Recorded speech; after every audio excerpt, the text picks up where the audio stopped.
Hello everyone, this is Phil Fernaro and this is Lightbulb Moments. It's all about the energy. And as you can see, we are now doing video. I wasn't ready. It was about a year. I was gonna do it at the year time frame, but I said, what the heck. My buddy Kevin Colley here, he said, hey, let's do some video. I go, why not? And as you know from our podcast, it's been going on for a while now. And I said, you gotta go outside your comfort zone, try some new things, and really sort of dive into things that you're not real comfortable with. And once you do that, and then you see how it works, and then that's the only way to see if you can advance. So, what's good for the goose is obviously good for the gander. So the only thing that I thought about too is what to do with my hands. And as you know, I'm a big video guy. I mean, a big movie guy, and I feel like Ricky Bobby from Talladega Nights. What do I do with my hands? So yeah, so anyway, so we've got a great guest today, Kevin Colley, and we've been back since like 2016. And the cool thing about Kevin is that he does what's called cost segregation. And I didn't know anything about cost segregation until I met him, and I dealt with dozens of accountants during my time period, probably more than that, maybe 20, 30 accountants. And Kevin talked to me about cost segregation, and I said, well, I don't understand it, will you explain it to me? And he did, and I'm gonna let him explain it because he does it far better than I do. But the key component to all this is that I learned from him, and as you know, this podcast, what's most important is learning. And if we're not learning, I think that we slowly but surely are gonna lose our business advantages and pretty much die inside a lifetime. So anyway, this is sort of where we're going today. So hey, bear with me. I know I'm not going to be an expert at this right away, but over time, hopefully this will be the trigger point for better things for our bright community. So without further ado, Kevin Colley, how are you today, my friend? How are you? Very good. Yeah. Very good. A little tired. I mentioned before we started filming, my 4-year-old kept me up pretty late yesterday. So that's awesome. That's happening to you and not me. Yeah, right. My kids are older now, so she said she had a nightmare, which I didn't think, a 4. But she said, this woman wouldn't let me out of my room, and I'm like, I always tell you, you could come and get mom and dad, and so I slept on her floor. And she was intermittently up, 1:30, 3:30, 5:30.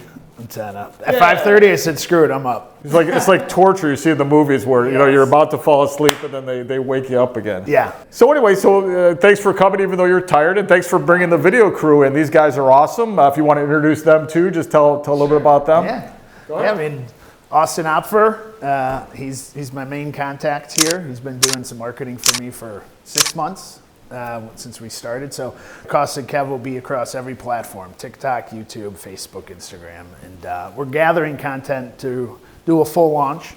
So I figured when you were going to have me on this, I said, just bring the guys and now I'll get some content. You'll get some experience with video, and it's a win-win. It's like a dream. I mean, this is how this podcast has been progressing to our bright community. It's like, hey, we have these great connections, but then these are the ideas that maybe send this podcast into a new level, and it'll allow us to help our bright community in different ways. And I think this is awesome. I appreciate the courtesy of doing that. And you came to my office, which is the best thing ever. Yeah. Tell me a little bit about, I want to set sort of the parameters of, I know you're a really great networker. We're going to get into that. Sure. But and you've connected with me, many of people, and I've tried to do the same.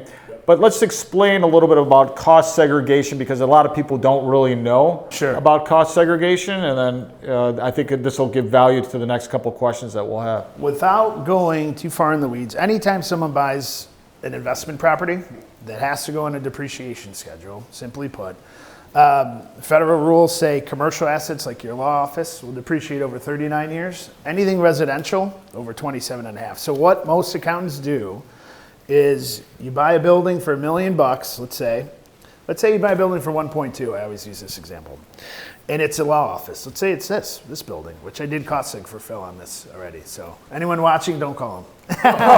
No, but before you go into it, that was the entryway into it. It was. I sort of I'm sort of the guinea pig for my clients, because you brought up the concept, and I said, let's give it a try. If it fails on me, not my client. Yeah. So that was sort of the theory. You were a noticeably early adapter. Like I went through it, you're like, great, let's do it. I was like, okay. Yeah. So that worked out well. But anyway, you buy a building, Phil bought his law office, let's just make up the numbers. For 1.2 million, all your accountant would do is take 1.2, your purchase price. Let's say they got 200 grand for land, right? So land doesn't depreciate, so you got to subtract that. So he's got your $1 million purchase price with land subtracted, divided by 39. That's all these guys do. It's called straight line depreciation. So $1 million divided by 39 is 25,600 again. And I'm not Rain Man again. Yeah. I use it. Use that example. I had a guy go, do it with 3.53. And I was like, dude, no. But anyway, 25.6. So that means you could reduce your taxable income by 25,600 from year 1 to year 39. Okay, that automatically happens whenever someone buys a property. Got it. So this is depreciation. 101. And depreciation isn't the actual depreciation of the building. Your building's not going down in value. Right. This is an accounting practice. It right? is. All right. Yeah, essentially, anytime it rains, your brick is getting weaker. Anytime it snows, your roof's getting weaker, right? But how much by? So they come out with these numbers because they know eventually you got to do some CapEx. So they give you depreciation as like, hey, eventually you're going to have to put some money into this place. So they give you depreciation. So what we do is we say, wait a minute, not every part, piece, and component in this building will last 39 years. So all cost segregation is we're going to take your building apart on paper and separate every part, piece, and component that won't last 39 years, put it on its correct depreciable schedule, right? So we'll say, hey, the flooring in here won't last 39 years. It'll last 5. Since our group's valuation specialists will say the floor is 60 grand of your $1 million purchase price, right? I'm just making that up. Sure. Why divide 60K by 39? We'll divide it by 5, and now you get a much larger write-off on these smaller items in the earlier years of ownership. Yeah, it makes sense. And this is not something that you just made up. This is based on the IRS codes, right? Sure. Yeah. Yeah, and I often, still to this day, I've been doing it 10 years. The firm's been around 24 years. It's been in tax law since 97. You wouldn't believe some of these huge groups I speak with that may have 200 million in an apartment portfolio, and they go, you can do what? Pretty wild. Yeah. I wouldn't say it's like the Wild West. That was probably when I started. Now, a lot of guys have a guy, so I started at a good time. Yeah, you did. A lot of guys guy. But there's still a ton of opportunity out there to educate and yeah, and especially that's sort of the key for our bright community. You sort of got a niche, and you were an early adopter, and you connected with people that appreciate that early adopter concept. And that's why I always say, I'm a big advocate of staying with people that I know, and I think that the loyalty part of it is sort of critical to everything that we do in life. Is that you're the guy that got me there the first time. You helped a lot of my clients, and that reflects tremendously on me. Yeah. And that's why some of my clients, even though they're accountants now, understand it, will continue to work with you because you did that. So and I appreciate the business, by the way. Oh, yeah. Appreciate. See, that's why it's, again, I think our bright community, they really have to understand, this is what we project, is that it's not the appreciation that I need, it's the fact that you're helping my clients, and I appreciate that. That's more important because we're obviously client-centric, and that's the most important. My friends, family, other people that are operating in this industry, it's really, really important to have experts in every single area. Sure. So I got to call my boy Ion Montiani. He's my hardwood floor guy, and tell him that these floors better last 40 years. But I digress. They actually look pretty good, but they are getting faded with the windows and all the other stuff too. So that's sort of the concept. It is, yeah. Day one they were like beautiful, shiny, and then now they you have to get them fixed again. The rain, they get beat up. It's a floor. Got it. So most of the time, I think they did accelerated depreciation early in the 70s, in the mid 70s, but then it went back to this long form. Have you heard anything about this new? I know there's a lot of tax things going on now. With the new administration, it's almost insane in 2025. We don't know exactly what's going to happen. Have you heard anything? No, but everyone's talking about this bonus depreciation. So in my example, we take a building apart. There's 5-year buckets, 7 and 15 for these studies.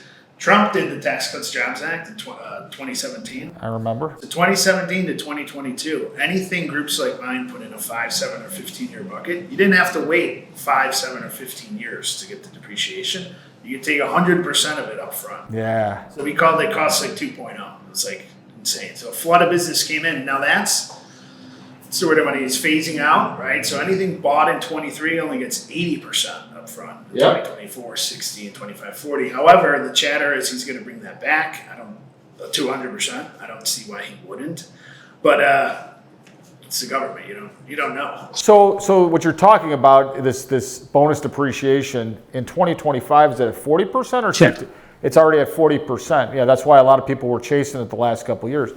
Because it was amazing. And see, these are the type of things. Is like, I keep on telling my clients and family, friends, everybody said, you're making all this good money. What are good mechanisms to keep that money? Yeah. And these deferrals and the old 1031 exchange still is a positive thing. Step up in basis is obviously, when the property values step up at someone's death, and not a great day, for the person that dies and the family, but the value goes back up. And now these certain accelerated depreciations that if you take advantage of it, you'll have offset capital gains, right? And rental income. Yeah. And these are things that are important because why do I want to pay full gain if I have this advantage? Totally agree. Why do you think that people don't take advantage of these types of things? I'm back to when we first started talking. So most of my job is education. You don't know what you don't know. So I educate people constantly. Like, hey, you can do this. I got in with a bunch of estate planning attorneys recently too, because depreciation is not recaptured at death. So I kind of said, hey, if you got some clients who've never done this and they're up in age, it's kind of grim to talk about, but have them do CostSeg now, because when they pass, none of that's recaptured. Their heirs get it with a step up in basis. Do it all over again. Yeah. So then talk about this too, because what I think people forget though is that we get this big advantage now, but if we sell the property, in a couple years, we got to pay that difference. Can you explain basis and value at the time of purchase and sale, just so that we get sort of an idea? I would explain. First, I want to touch on the recapture. So no matter what in real estate, you have your office, you didn't do CostSeg, let's say, and now you've owned it 7 years. Well, you got, in my example, 25,600 times 7, and you sold this building, you're going to pay all that back. So no matter what, there's recapture in real estate, whether you do CostSeg or not. The CostSeg accelerates that. So it's really good for long-term buy and hold guys, because here, I'll free up, we'll defer $100K in income tax that you owed. You want time to take that $100K, reinvest it, put towards debt, purchase more property, put towards principal, something. You want to do something with it, because when you sell, you will owe that back. Got it. So it's all your depreciation plus the $100K I helped you defer. It's all got to be paid back. Yep. So the longer you hold, the better it is. And I focus on that too. I like kind of telling guys the bad news up front, because, they need to know that. So there's a lot of people out there who just jam this down someone's throat, or they go, hey, you own a rental property, you're perfect for this. Not at all. How long are you going to hold? What's your plan with this stuff? And that's kind of how I like to educate is let everyone know what you're getting into. And then what I do is, here, take my analysis, bring this to your tax guy, and make sure you can fit this in your plan. So I don't even, sign anyone up, so to speak. They better get the green light from their advisors before moving forward. So do you get any resistance, at all from accountants when you bring this to them? I used to. One of my larger clients, it's a large collision center company, 650 locations currently. But when I met the guy at 14, his CPA was, at the time, in a basement of a house in Joliet, and he thought it's fraud. And so our CFO at the time was a CPA. Well, let's get you on the phone with our CFO. And she took him to the cleaners, kind of embarrassing. Which, still this day, I'm like, you shouldn't have approached it that way. But she wanted to say, this is real, it's some tax code here, Anyway, this guy ran out of that meeting and said, you got any good CPAs I can talk to? Yeah, why? I just fired him. We'll call him Joe. It wasn't his name, but yeah. So I used to get not a lot of resistance, but people don't know what they don't know. And then, how it is. I can only assume that if a client's bringing it to them, now it's kind of like, they're like, oh crap, I should have known and brought this up. That's right. So I'm more on their side. My biggest business feeders are tax advisors. Of course. So I never want to throw anyone under the bus by any means. You don't know what you don't know is the truth. But to push back just because you didn't know about this yet is not a good idea, I think. That's a fabulous light bulb moment. So for our audience, our bright community here is that Yeah, see? We got visuals now. I didn't even think about that. This LBM is brought to you by Kevin Cowley. You know, that's very nice. Yeah. So the idea, that's funny, I got to start acting more for the camera. See that? Very good for my audience. See, I'm learning, everyone. So the idea here, the light bulb moment here is that if you have professionals, you have to truly talk to the professional, and you have to hire professionals that aren't going to be like that. Yeah. You should ask those questions, because all the time, you know, I'll get someone asking me a legal question about something like medical malpractice or something. Listen, I'm not the guy to do it, but I have somebody else to do it. And if I can't be very modest with the fact that I'm not going to, clients appreciate the fact that you're honest with them. It's like if that accountant just said, "Oh, I blew it. You know, I didn't know about it." Yeah. You know, but I'm helping you in all these other ways. But now we have this guy, and let's implement it. Yeah. That positive approach means worlds to the client, and you're not going to lose a client. If you lose a client because of that, that client should be gone anyway. You said it perfectly. That's the approach. You know, I don't know everything either. I'd get questions still on CostSeg and stuff. I just say, hey, let me bring it to the tax team. I don't know. It's better to be upfront, like you said. Yeah. I'm not the guy. Let's double check it. That's the reason you brought it to the accountant. And this is, hey, what about this issue? And the best thing is, for our bright community, is always talk to the person, and before, if the two professionals, encourage them to talk before to get all the disagreements out of the way first. Yeah. Then you talk to the client uniformly and say, here's what we agree on, here's some disagreement. How a client, what would you like for us to do? It's a pretty simple process, but everybody's worried about, how they appear. So yeah, agreed. No one can know it all. So, not even ChatGPT, because there's a lot of data on there. But they know a lot. They know a lot. It is the more I talk to people that I just had a podcast with my dear friend Pete Troost, who's an engineer or he's an operational person for startup company, venture capital, et cetera. He helps with the operation part of it. I didn't really say it well, but listen to the podcast and you'll know more about it. He explains it better than I do. But he says is that it's really, really starting to shift to the point where AI is becoming, sort of the dominant part of all these businesses.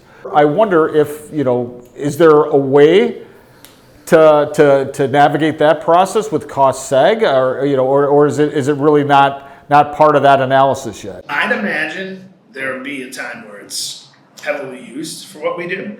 One of the things the IRS wants people to do, like your study, right? I had to come out, take some measurements, photos. Yep. A lot of groups out there are doing that virtually. Okay. There's groups that'll say it's totally fine to do it virtually, but the IRS audit technique guide, there's 14 points to a quality study. One is having someone who knows what they're doing visit the property to kind of verify what you told me. You can say I put $200K into the place. Yeah. You could just set it. You just said it. Yeah. So verify. You're an attorney. You get it. You can't just take someone's word. You gotta get out there. So I like that we do that. So I don't know. Can AI come in here? I don't know. You could probably get photos from anywhere, but they want someone on site. So at least presently, I'm safe for for a while. I'm safe for a few years. But that's the idea here is that you have to figure on every individual industry. So in our bright community, when they're thinking about this, they have to figure out how to apply AI to their business. And if you're not paying attention or trying to figure it out, and maybe just plug into ChatGPT that, hey, guess what? Am I going to die as a business person if I don't do these things? Sure. And get some ideas. I mean, that's what it is. Sort of sparks ideas for next steps with businesses. So I recently had solar installed here at Fornaro Law. You got it here? Yeah, we got it here. Oh, nice. But they already had a sort of an accelerated depreciation structure. I got in when it was 80%. Yeah, the panels and so forth, and then the roof and stuff like that. So I mean, these are things that are also partly part of a process to depreciate quickly. Yeah. So are you in the business of trying to figure out other things for your clients, or are you strictly on the cost segregation? So my core competency is CostSeg. In the past, I've raised capital for some guys, put together deals, right? So clients selling an asset, and I go, oh, I have a group buying those types of assets, so I want to connect them together. Other than that, I mean, that to me is how I separate myself from other CostSeg guys. I'm not just thinking CostSeg. I'm going, when I'm with clients especially, what else do you need kind of thing. I want to be a good resource. So, but I do want to stay in my lane. I'll stay in the real estate lane, right? If someone says, hey, I need solar. I have a great solar contact, kind of like you do, right? I want to be the hub, a resourceful hub. So whether you need solar or, hey, do you know a good painter? I want guys to come to me. And I don't always have the answer or the guy, but, I'm building out my hub. So how do you process it? I think our break community, a lot of the people that I deal with aren't really good at networking and connecting. And I know you are. I mean, you've connected with me some wonderful people, as I did for you. So I know how I do it. Our break community out here, they're sick of me telling them how to do it. How do you do it? What is your strategy? I wouldn't even say a strategy, but more so if you meet someone interesting, and it's human psychology or physiology, if you're gonna hit it off type of thing. And if they know what they're talking about, I always make it a point to get one of their cards, and I have a Rolodex, like old school. Like not a CRM, you got a Rolodex. So everyone, a Rolodex. Yes. I think everybody knows what a Rolodex is, but this is like the second or third time. It's like the old style. Remember they were like, yes. You put your business card or you write it. I think I still have mine. Yeah, I have shoe boxes full of cards. I like the old school stuff. I don't have a CRM. I don't. No. I'm told, hey man, that'll really help you out with follow up. Yeah. I just don't, but doesn't mean I won't. But yeah, so that's my thing. If you see someone speak or something and they know what they're talking about, I always make a mental note. I got to meet that guy. Reach out on LinkedIn and say, hey, let me buy you a cup of coffee or lunch and kind of pick your brain. And then they kind of go in in my mind, a strategic introduction bin. Got it. Yeah, so that's the interesting thing too, is that what you said was important. So our break community, sometimes everybody's of the opinion, I'm going to bring a bunch of business cards and hand them out. Yeah. I've been advocating that that your return on investment is like Animal House Blutarsky when he says your GPA is 0.0. Yeah. And the idea is that that it's not a good mechanism. It's the actual second and third and sometimes fourth reach out that causes. I mean, do you find that? Is there any technique you do to make sure that they remember you or that you make yourself impactful? Whether I'm doing, I just like to be me. So being genuine, I think it's a big thing, and I'm very memorable just on my own, as you know. Oh, God. So no, but as far as follow-up, what I like to do to get guys interested in talking with me is I'll say, hey, you deal with a lot of real estate guys, so do I. There's probably some ways we could collaborate on some level to bring value to the ones we serve. And if no one wants to meet after that, I don't want to meet them anyway, so I won't follow up. It's kind of a one-time thing. If you get what I'm going for here, great. If you don't, on to the next guy type of thing. So yeah, don't run into a brick wall. You try to make it. You try to make the effort. You give them value, and if they don't want to communicate with you, that's okay. There's billions of people in the world. Exactly, and like you said too. Let's say I meet a guy who does property and casualty insurance. I purposely try to find them a deal right away. I call it draw first blood. I like to draw first blood, and then they go, "This guy's serious," And so that's a way to be memorable for sure. Is just say, I was thinking of you. I was talking to my client A, and then how I operate, but maybe some of the bright listeners don't. Is I don't want to waste anyone's time, so I actually talk to my clients pretty regularly, and I'll never make an intro until talking with the client first, right? So I don't want to just say, "Hey, Mr. Jones, meet Phil. He's a phenomenal attorney," and he may go, "What the hell? What's going on?" So I like to talk to the guy. So I bring real opportunities. So if anyone's listening to this or I send a referral, I verify first, and then that's how I connect. Otherwise, it's like this Kevin Cawley guy just pounds me with meaningless or waste of time intros. Yeah, you put it in perspective why it's of value to the person that you're going to refer them to. Yes. And are most people receptive to that? Yeah, I mean, who wouldn't want more business? If you're a service provider, right? An attorney is, I am, insurance guys are, we're all providing services. So who wouldn't want to grow more business? Who wouldn't want more business? So you seem like you're pretty strategic on how you do this and connect draw first blood, connect, again with the person that you're going to refer to, make that mental connection with them, and then connect the two of them. How did you learn to do it this way?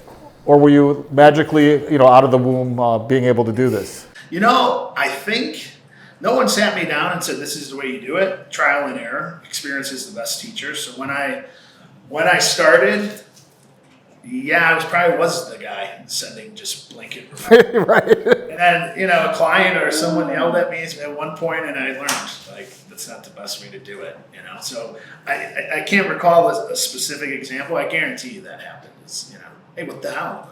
I'm a busy guy. Don't waste my time with that stuff. And then I had to pivot, right? So I think that's important, what you said. That's the sort of a light bulb moment, is that we have a limited amount of time to be productive, to do things that are benefit ourselves, not to mention fitting in family and friends and things that we enjoy to do when we're not in the business world.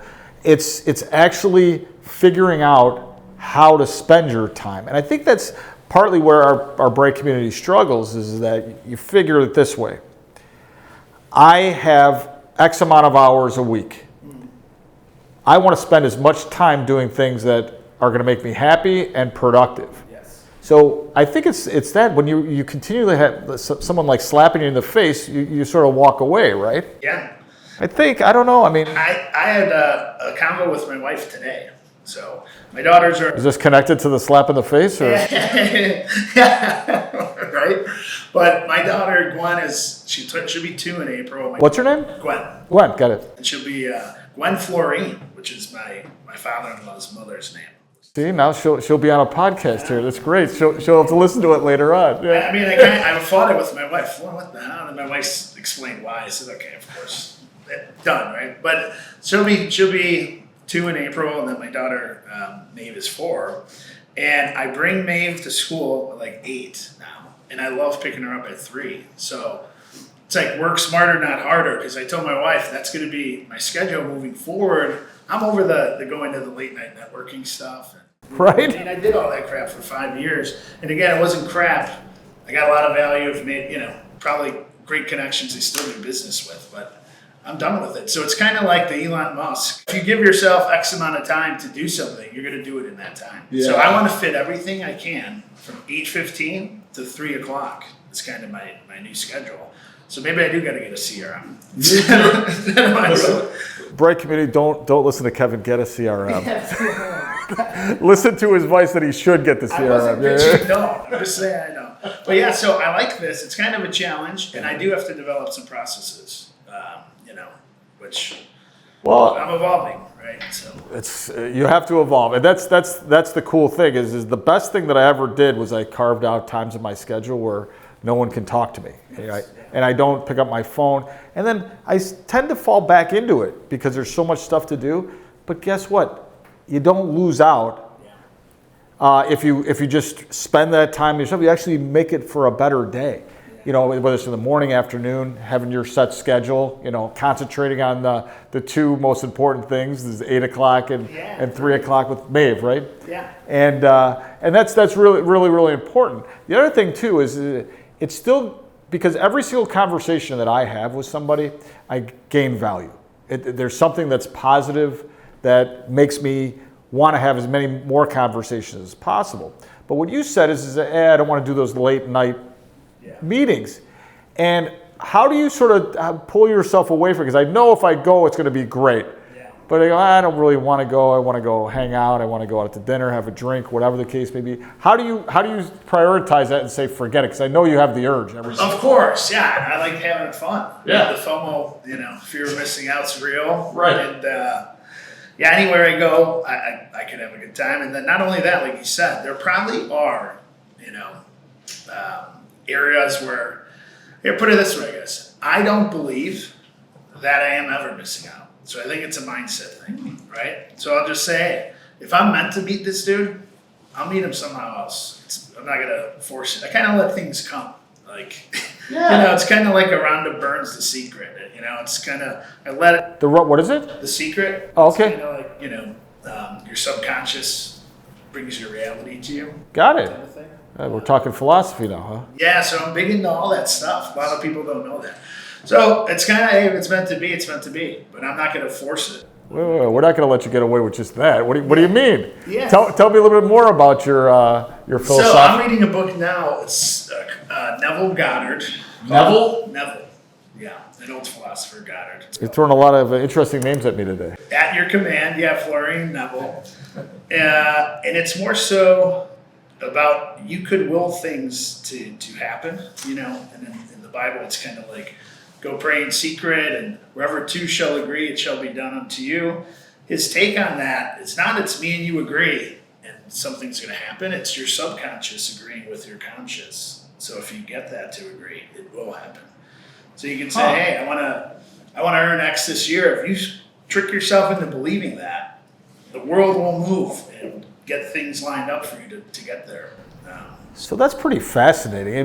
And maybe you're not even tricking yourself. Yeah. Maybe it's this philosophy that if you project something that you really want and you feel that it's happening and it can happen, then maybe it's just like another set of goals that sort of develops internally. When I was looking at your questions, one of them I said, oh shit, I never wrote down a goal ever, but I do have my affirmation list, right? And so one of the things Is that like Jack Handy from Saturday Night Live? One of the things I say, my wife is going to laugh, is the last thing, I'm the sexiest man alive. I say that in the mirror looking at myself. So it is like Jack Handy from Saturday Night Live. But it's a confidence booster. I believe it, man. So, confidence is a good thing. That's right. But I do that often. So I guess the light bulb moment, I do write down goals. They're just in the form of affirmations. Interesting. Yeah.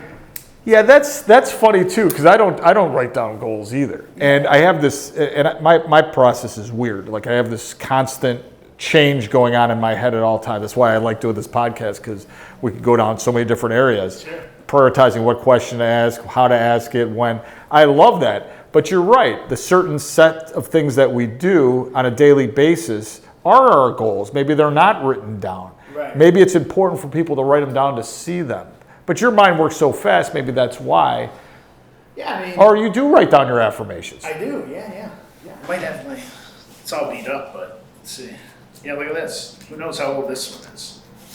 It's right behind the dollar bill. Check for $5 million to myself. But yeah, you get it. Oh, that's all. He's laminated, or is that just tape? No, it's tape. It's tape. I gotta get a new one here. No, I think that's awesome. God's blessings are chasing me down. That's number one. All right. What else you got on there? Money comes to me easily and naturally. Uh-huh. I'm the sexiest man alive. What's on here? You want to keep this? No. I autographed it. Don't cash the check. That's unbelievable. So that's good. So when do you pull that out? I read it. I usually would read it every day. I have one at my office. This one's been with me for quite some time, as you can tell. It's all up, so I got to redo that one. Plus, like I said, the more I read things, I want to change it up too. And now I'm much more family focused than earning focused. So I've never been the type of guy I want to be worth $1 billion. No, I want to be comfortable and enjoy my family, because that stuff matters. What's in the bank? It's never been a driver for me. Never. So when did it never was? I shouldn't say never. Yeah, that's what I'm saying. I want to figure out how you said you evolved. So how did this happen that became the case? Because that's real important. Why I'm asking the question is it's real important to our bright community, because we're all sort of very busy people and we prioritize things and in a very interesting way. So how did you get there? I right out of high school was a union carpenter. Right at 18. So not a college guy. Yeah, local 181 in Elmwood Park. Did a ton of work downtown, schools, hospitals, things like that. So I was in it for 11 years.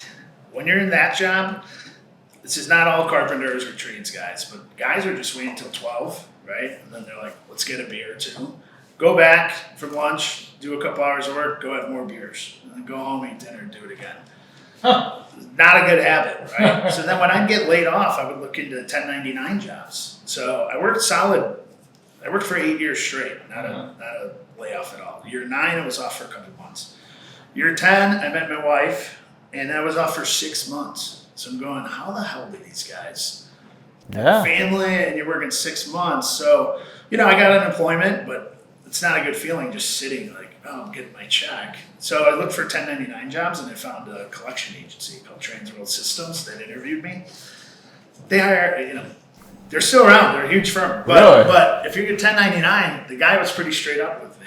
They'll hire whoever, you know. Doesn't matter. Get on the phone, kid. Here's the script. Yeah.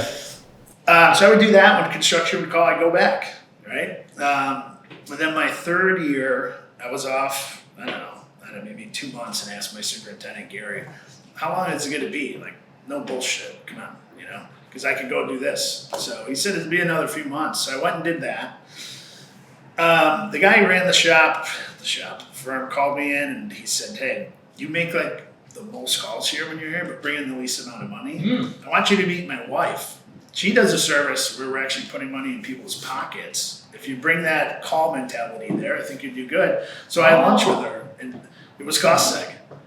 And same thing, she went over it. I go, "Why the hell isn't everyone doing it?" I actually brought another guy, Mike, from the same company with me. He didn't sign on, but I did. I did on the spot. I said, I'll give you a year. And she said, "Hey, we know you got bills. You got a serious girlfriend. So when construction calls, go back. But when you get home, I would work 6 to 2. So I'm home by 2:30, you know, every day." She gave me a CPA cold email. Like, "Here's what we do. Here's why you should give me 5 minutes." So I'd go home. I'd get home. I'd blast out, I don't know, 20. Copy, paste. And one day I'm doing construction. I forget the job. I'm pretty high up on a scaffold, and I get an email. It said, "Hey, I got a client that's good for this." What are you doing picking up on your phone on the scaffold? Oh, I mean, it's like a whole floor. I mean, I got it. So I'm you're not sick. on an edge. Yeah. Not hanging off a building. No, All right. No, I had some close calls. We'll talk after on that. But yeah, so I go, "Oh my God, cool." I forward it to Tammy. I go, "What do we do now?" "Send them this." It was just, you know, how the business evolved already. It was an attachment. So when'd you buy the building? When'd you buy it for? Anyway, the guy sent back 35 of these filled out. Holy And cow. I forwarded it to Tammy. "Is this good?" And she called me. "This is really good. Tell me in 2 days to run all the numbers and set up a date to come meet him and the client." She ran the numbers. We set up a time. I took a day off construction to do it. And when we got to the building, the CPA introduced the client. It was Neil Gerber Collision and Glass. Oh, yeah. So that was my first client ever in CostSeg. So the Tammy's husband was who? He works at Transworld Systems. I know. It was Bob Simcoe. So Bob Simcoe. Yeah. He connected the dots here. He connected the dots. You want a guy on this thing? You want to have this guy on this thing. So he was big. He's a great mentor for me. Still is to this day. And tomorrow we're actually presenting this group called Casco. So Bob's coming down too. I said, "I need some gray hair." He doesn't have any hair, but No, he's bald. yeah, there's 30 guys. I could do it on my own, but it's always good to have, beef up a little bit. Well, that's amazing. I mean, Connected the dots. yeah, and that's a light bulb moment. He goes, he basically said, "You really suck at this, but you would be really good at this." I had the intent to do the calls. Yeah. I didn't care about that part. Yeah, it shows you that's what you were meant to do, is get connection, and then it was working better in one industry, and that's what we've been trying to tell our bright community is. You've got to figure out what you're really good at, then apply it. Don't just keep on, again, hitting your head against the wall. Right. Figure it out and rely on people like this. I mean, you didn't ask Bob Simcoe for this, right? No. And he just did it. And why do you think he did that? I think that's just who he is, knowing him now, intimately, but totally changed my life in a huge way. And I never thought where I'm at would even be possible. You just do the math. I'd have to work 150 hours a week, not, you know what I mean, what's nice about sales is the more people you serve, the more your income grows. And this is a good tool where I could serve, I probably have literally 60 projects I'm working on right now at CostSeg, all at once. So that's 60 times I get paid, that's for the month of February here. So. Got it. So the more people you serve, the more people you get. So you get a lot of referrals. Yeah. So I can only be on one job at a time. But the company I worked for, Just Right Acoustics, they're still around. The owner, Brad, has 50 jobs going on at once. So why does he get the big bucks? He's serving the many. Whereas a carpenter, you could just, "You want me to fix this here? I want to fix it." I can't be two places at once. Right. Until AI. Yeah. Right? Yeah. Yeah. So that's pretty interesting. Do you ever call Bob and say thank you? Oh my God, yeah. Like I said, he's coming. Oh yeah, he's again life changer. My parents thank the guy. It was because I was drinking a lot. You just do what you do, right? You Yeah. get construction bosses, and they're all good guys. Just they never want, at least in my experience, a lot of guys didn't want more or knew there's more out there, So a lot of guys generational too. Their grandfather was a carpenter, their dad, now they are kind of like doctors, Yeah. attorneys, Yeah. you know. Although my kids refuse to I was gonna jump into my practice. I was gonna ask about their plans. I just want to cry. It's like, come on. There's so much stuff to do here. Come on. Yeah, you don't have to do anything. So you have you talked about Bob, right? Bob Subco, and he's one of your mentors. What other mentors have you had in your time? There's another guy, funny enough too, who was a big sales guy at the collection agency. This guy, Len Lichterman, who moved over to CostSegKev too. But he was at that collection place probably 20 years. So it was kind of funny. So we kind of jumped in together. He may have started, a year or less before me, but picked it up right away because he owned some property and stuff. I didn't own anything at the time, so. So he was the prodigy in this area, and you weren't. Yeah, got it. Yeah. So I still talk to Len.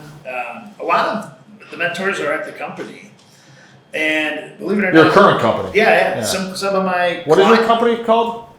So I'm branding myself CostSegKev, but the firm I do all the studies with is CSSI, Segregation Services. Got it. Inc. Yeah, the same one that we've been dealing with. Yeah. So one trick pony. No, it's good. But some clients have became mentors. So I got a young client, Fernando Angelucci, 32 or 3. He's operated 260 million of self-storage facilities. Wow. Yeah, and just funny enough, when the second he gets cold, this guy jets to Brazil, because he could work from anywhere. But when he's back, he lives 2 miles from me in Westmont. So we've been hanging a lot. He was one of the first guys years ago, because I've been doing their cost things for a long time. But do you own any property, Kevin? No. If you want to be taken serious, you should start investing. Invest with some of your clients, buy your own stuff because smart, right? Yeah. So that was and this kid loves to read and listen to books, and he would listen to things on Audible at 2.5 times, just one time.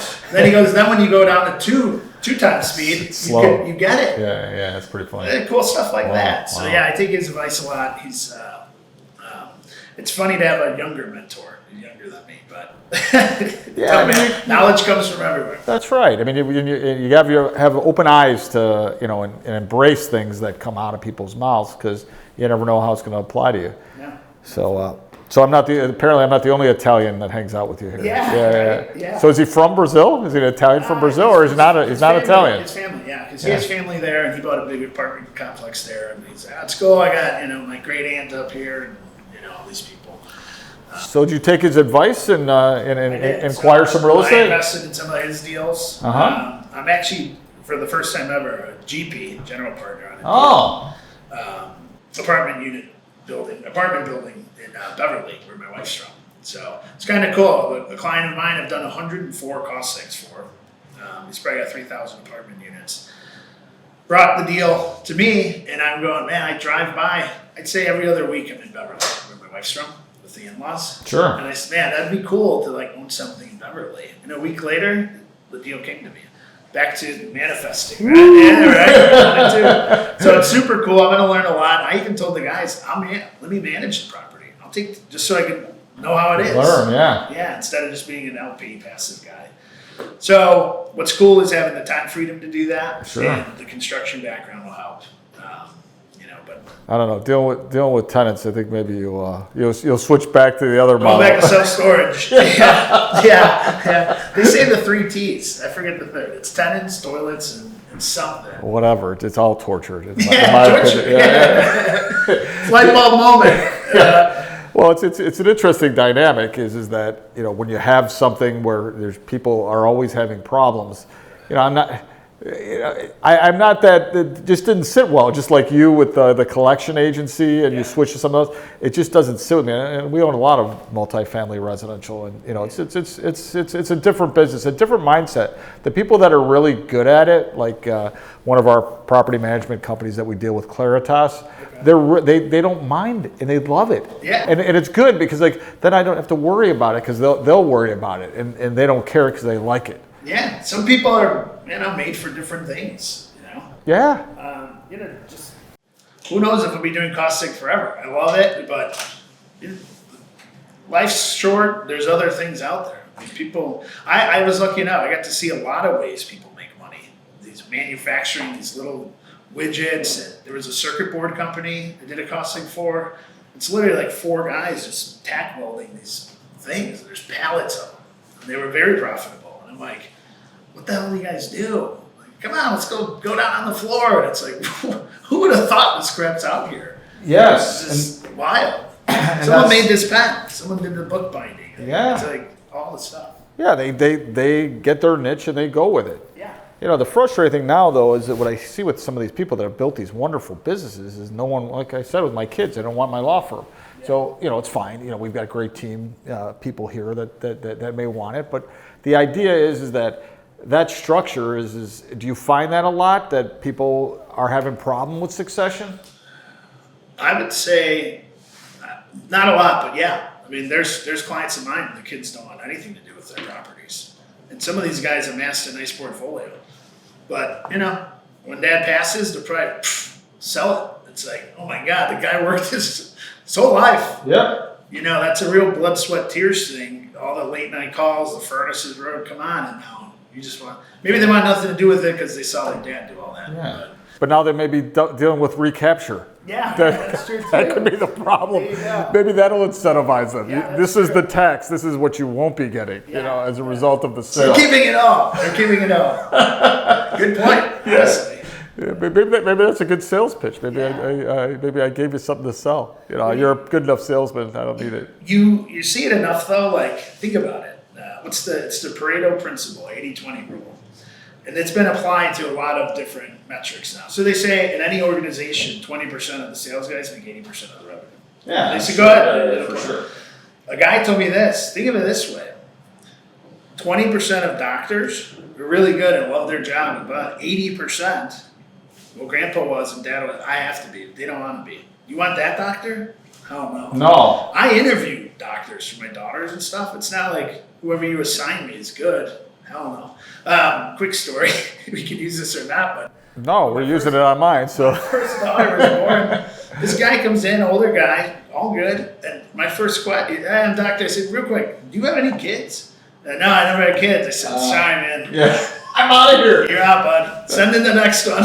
Yes. Like, why do I want advice about my kid? And I get it. The body's the body. But no way. There's a different connection. No, I believe in that 100%. So it happens all the time. So I spent a good deal of time too. I go to the Cleveland, and my brain community here is getting sick of me talking about it, but I go to the Cleveland Clinic for executive physical this year. I have continued communication with the doctors, the one here and in Cleveland. Are they monitoring you now through some? Absolutely, you're giving me high blood pressure. I don't know, what are you doing to me? No. You're gonna get a call. Your blood pressure is spiking. Stop talking to that guy. Can we get the beers going? Get it started now. Oh, that's what we have to do. We should have had the bourbons. Yeah. Or you had just the other day you had peanut butter bourbon or something. The peanut butter Whiskey. Was it good? It's one of our sponsors. CostSeg. No, it's not. It's good. It's good. I really enjoy it. Sugary, you can't have, but it's not made to have 10 of them. No, too sugary. Tastes like peanut butter. Yeah, because they started coming out with that peanut butter tequila and this, that. I go, I just want my tequila. Yeah. So anyway, so the doctors, we digress, but the doctors, I make sure that I talk to them, because I always say, if I go in for like something wrong with my knee and the doctor goes, I've never seen this before, it's not your guy. No. You got to keep on looking. So then, there's concierge options.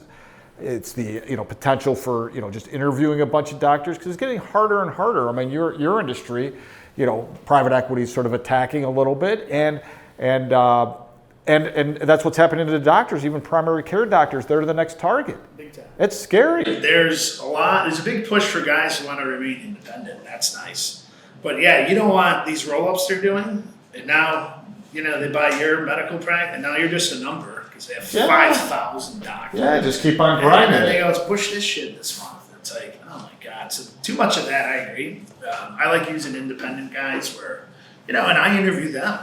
You don't have my business yet, buddy. Like, what makes you different from the most. No, that's the light bulb moment of all is make sure, because what's more important than protecting your health? I love that. So what else? You have anything else? Any other investment opportunities or other things that you dive into or you're seeing, or where are things going in this world? Well, I do think current administration, the world will get a little better. I do like the Doge thing Elon Musk is doing. Pretty wild to see all the fraud. Not to get political on here, but don't do that. I have people on both sides. As a centrist, I'm going to get poked. It doesn't matter what you say. Go ahead. These guys will cut it. No, it's good. Talk about. Actually, we haven't talked about it. Let's get a little bit of controversial here. Go ahead. Well, it's just I can't believe all that. How much money has been fraudulently spent. It's pretty wild. So it boils my blood. If anything, my doc's going to call me and say, man. The blood. Yeah, you know what? I always view these things. It's like there's waste on every side of aisles, middle, this, that. Yeah. Everybody's trying to make a buck. Everybody's shifting based on the administrations. It's the whiffum thing. My dad used to say, what's in it for me? That's what people. I've never heard that. Whiffum? You haven't heard whiffum? No. Oh yeah, see, it's like a Rolodex. Here's what's cool. So I have people on both sides too, but I use that in my CostSeg spiel. I just say, hey, I don't care who's in office, you're right, left, middle. No matter what, the government's going to misuse this money. Yes. Let's keep more of it in your pocket, and so you can invest how you see fit. You get no award, like Elon Musk mentioned. He paid $11 billion in tax. You don't get a thank you. You don't get a trophy. No, you get nothing. Yeah. So that's the funny thing too is that I've been walking around. So I'm obviously a Tesla owner since 2016, thinking about buying a Tesla since my buddy Tony Ranella bought it off. My buddy Tony, he just said one day, he said, "I'm buying a Tesla." I go, "Have you driven it?" No. Have you seen it? No. I just, I go, "I'm ordering it." So he ordered it online. He has this Tesla. He took me for a ride. I go, "Oh, I have to have this car." Yeah. So I love Elon, the scientist, the engineer, the SpaceX, all the things that he's done. But now it's kind of funny how the dynamics shifted. I wear my Tesla hat in the winter, and I have my boring hat. When everyone loved Elon, and then now I wear it and everyone looks at me and with hateful intent. I go, no, I'm not dealing with that. I'm not changing for this. Cancel me now. One thing you could use, if you're not going to use that, I've always had the view, whatever's happening out there, my world is my little family. So I haven't watched the news in years. I just refuse to. I get my little email updates, but the news it's always been garbage. Why do I need to know a kid in Virginia was shot execution style, outside their school? What does that do for me? That doesn't do anything for anyone really. I get it if you live in Virginia, you want to know what's up in your community, but yeah, there's a lot of stuff going on. It's bad news all along. So so I like my view is my world is my little world. Yeah, what do you think about that philosophy? I think it's a good philosophy is that I have my family. How do I best serve my family and my friends and my community? And whatever that entails is what I'm going to do. It's not going to be outside influences shouldn't affect us. Agreed. Yeah. So what else? What's next for Kevin? My next thing is doing a lot of this stuff. I did hire a few guys, so it's kind of cool. Putting on a different hat. And then it's funny. I see a lot of what I went through with these guys. We have, I have depreciation Don. What's that? That's Don from my team, Don Vincent. Depreciation Don. So he's on X, he's posting results and stuff all the time. I hired a buddy, Andrew Kingsley, who was a foreman of mine 20 years ago. Going back to your past. Yeah, so he hurt his foot bad, came to construct. I said, come on, I'll put you on. And he's getting into it. He closed some deals. His website's don'twaitdepreciate.com. Got it. So my corporate office is like, man, you got all these cool, we want to brand yourself because, companies get bought and sold. Sure. So yeah. So you're creating your brand. That's kind of fun. I love it. Create my brand and then bringing up some guys. So it's funny to see the issues they're going through is what I went through, And so I told Don the other day, I forgot to leave this out. What do I do? I said, you call the guy right away, dude. The longer you wait, the bigger the problem gets. So he called the client, he got chewed out, but he called back and said, thanks, man. And I said, that's how you do it. You don't let it fester. You be straight up with guys. And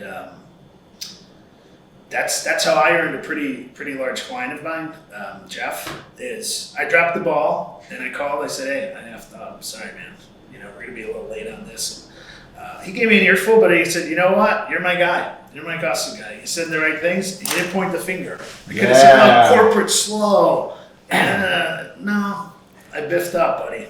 Yeah. My bad. I do say often I'm only human. Everyone messes up. So when you own up to it, I think that's a rare quality, though. There's a lot of finger pointers. That's awesome. So that's the light bulb moment. That's that's a good way to sort of wrap here is that admit when you're wrong. You got to be honest with people, and it just shows character. And I think that's the most important thing. Yeah, but I had to learn it too, so it was cool. I'm sure there was a time back in the day where I did what Don did, and I didn't want to call. I'm nervous. And someone told me it's probably Bob. You pick up that damn phone, and you're gonna take it on the chin.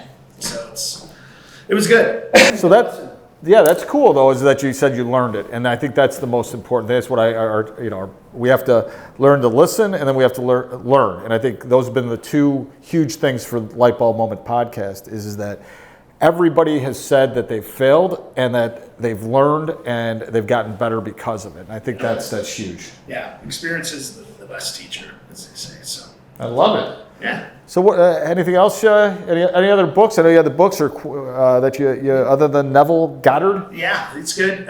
So I'm a believer as well. I don't want to read 100 books. I want to read 10 books 100 times type of thing. So that's kind of my philosophy. Why?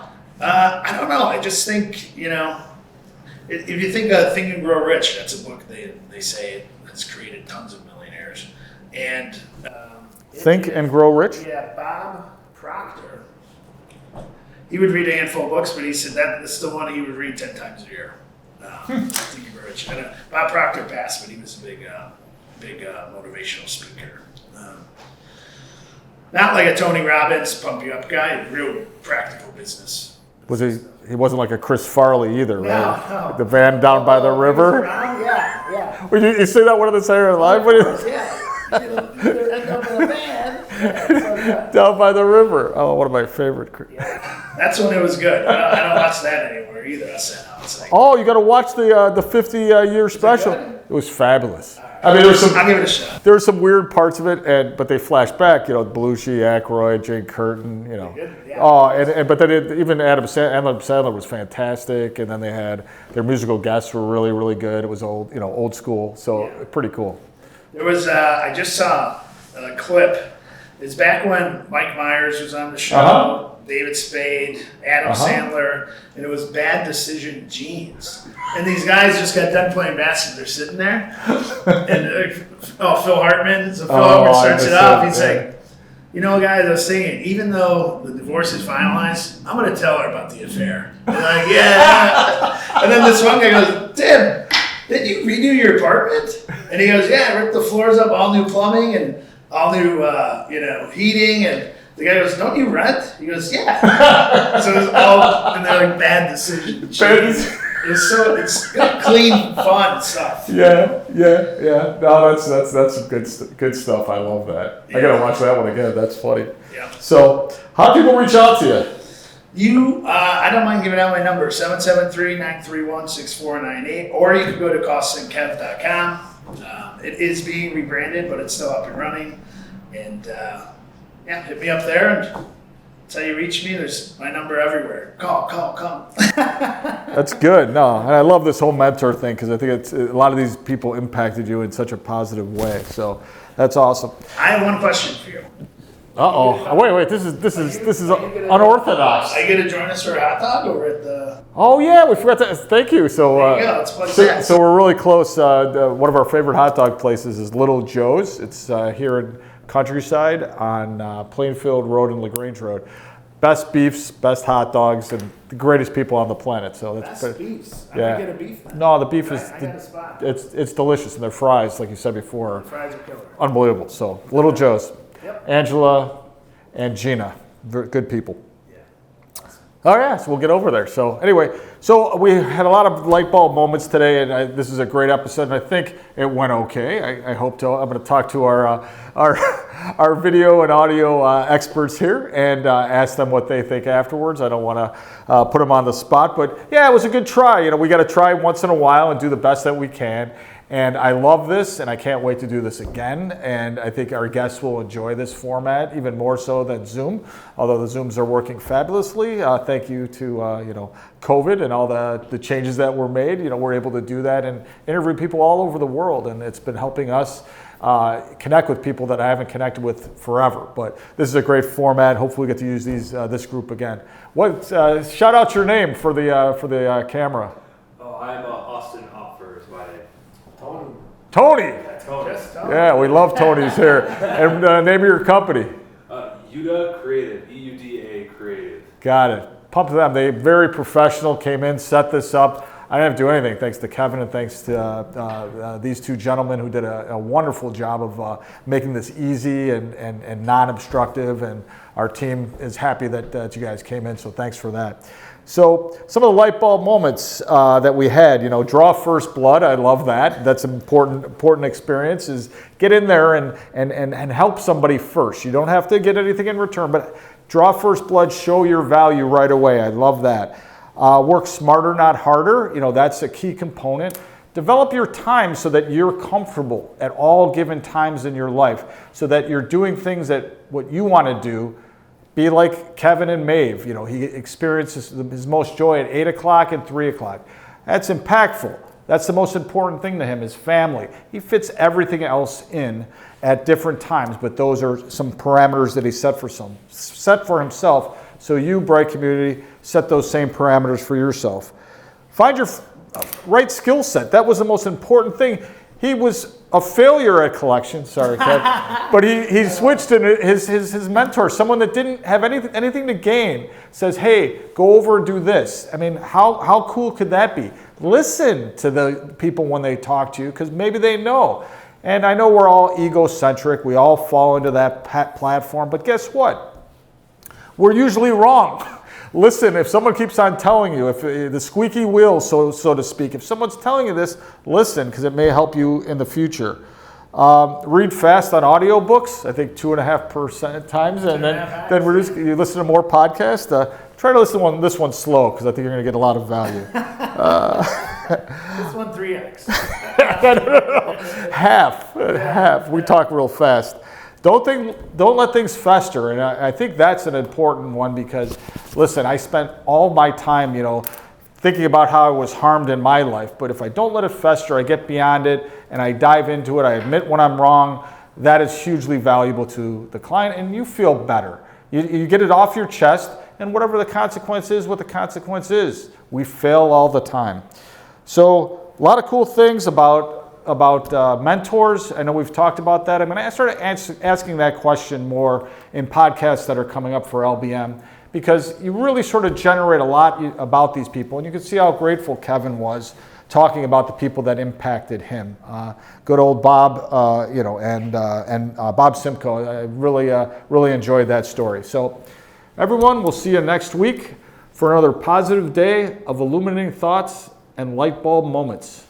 Thanks, Kev, man. It's gonna be. That was fun, man. Absolutely. Little Joseph Gump. It was fun. Yeah, very good. Thank you.